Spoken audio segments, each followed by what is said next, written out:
the body's an incredible machine. I've answered this question before, but I'm going to take it on a total different path right now. The body is an incredible machine.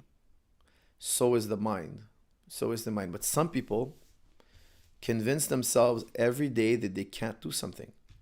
They wake up in the morning and they tell themselves, I can't do this and I can't do that and I can't do this.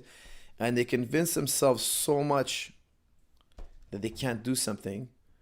And maybe they have a surrounding of people who tell them they can't do something, they can't do something, they can't do something, and they can't do. And then that thing is so easy to do. But in your mind, you can't do it, you can't do it. You'll never do it. You're crippled. Your mind is crippled. And that's the word I use. You might find that insulting. I'm not trying to insult anybody at all. I just think it's a crippling way to live. You can do it. It's physics and then your beliefs. Okay? If it's physically possible, then the only thing standing in your way is your beliefs. If I don't care how wishful, how well you understand The Secret, the book The Secret. I love that book. People bring up that book to me all the time. I don't care how much you visualize. Your mind is nothing without the body and the physics. Okay, I get that. But if it's physically possible to get fit at 37, which is obviously ludicrous. If anybody tells you it's physically impossible, that's ludicrous. It's absurd. It's never too late. Then it's only your mind in the way. It is physically possible to learn Jiu Jitsu at 37. It is physically possible to be fit from the age of 37 and up. Absolutely physically possible. So what's left? It's your mind. So I hope that answers your question. I hope you don't let anybody or anything stand in your way. The truth of the matter is, if you're overweight, and I hate to give it to you this way, if you're overweight and you're out of shape, the problem is here. You're mentally weak. Unless you have a disease of some sort. Okay, for sure. If you have a disease, some people do have a disease. For 2% of the population, diet and exercise doesn't work. They have disease, ailments, hormonal problems, etc. However, everything else, 98% of us, let's make it 95. It's your mind in the way. Your mind is weak. It's a manifestation of your weak thoughts. You have to convince yourself every day that I'm going to make it one way or another, or I'm going to die trying. One way or another. I'm going to find success one way or another. I'm going to get fit one way or another. And that soldier in there has got to work every day, and he's got to march every day, and you got to train him every day, and you got to build up his strength. You can't go from mentally broken to mentally fierce. You build it. And there are a lot of ways to build it. Self-talk, teaching yourself to reframe things, seeing things in a different light, reading biographies of people who had a hard time in life and made it, hearing the stories of other people who had the same problems you had and made it, and just, stick to the positive. And you know what? You'll make it. And it's funny because when people make it, they look back at their journey and they're like, it wasn't that hard. But before they make it across to the other side, they think, oh, it's so impossible. I remember when I was teaching my son to ride a bike, and he was telling me, I can't do it. And he said it like 3-4 times, and I said, well, you know what? We're not leaving here till you do it. So I don't care if we have to sleep in the park. He's like really shocked. I'm like, yeah, well, we have no other choice.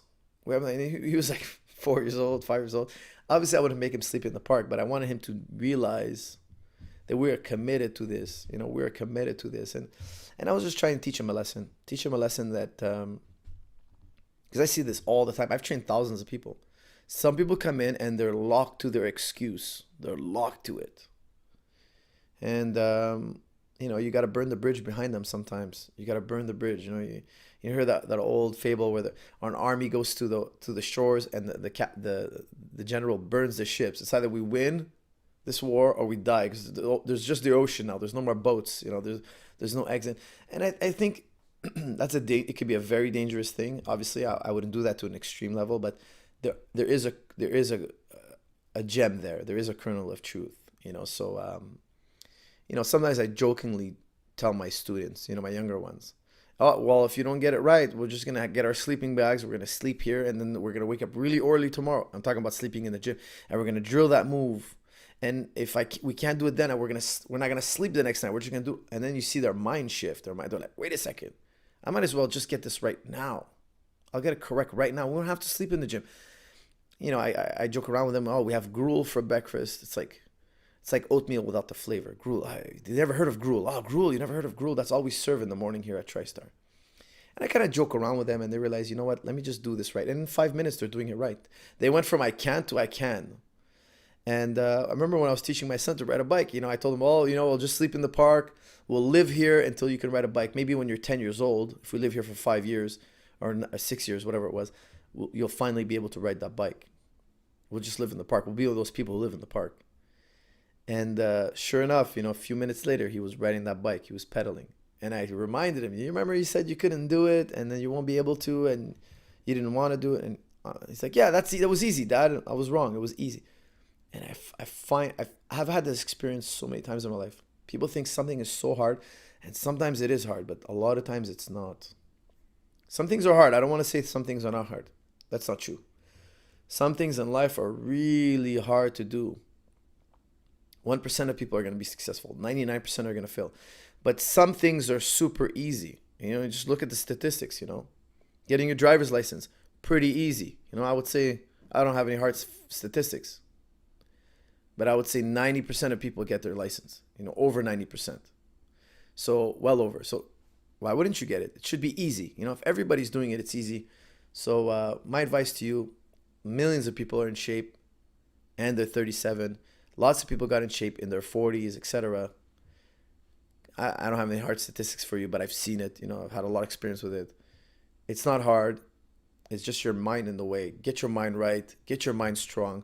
Train 3 to 5 times a week. Build up a tolerance to training. Ramp up your training. Take your breaks when you need to. Find a good diet book written by a PhD or a medical doctor at least, a nutritionist at least. Try to stay away from fat diets. Get something really credible. Eat natural foods. And find a diet that works for you. Find a training regimen that works for you. Find something that you love to do on a regular basis in terms of fitness. And anytime you have a negative thought, just crush it, man. Destroy it. Obliterate it. Hear my voice telling you that it's a lie and that you're a fool if you believe it. And that you're taking the easy way out if you believe it. Okay, get your mind right. The thoughts in your head are so important. They're so powerful. I also did a video on how to be fit for life. Google that, okay? YouTube it. What was it called again? I can't remember. How to be fit for life or something. Just put in TriStar Gym Fitness and it'll come up. I did 2 videos on that. Okay, listen to both of them. And if you're not fit, the problem was up here, my friend.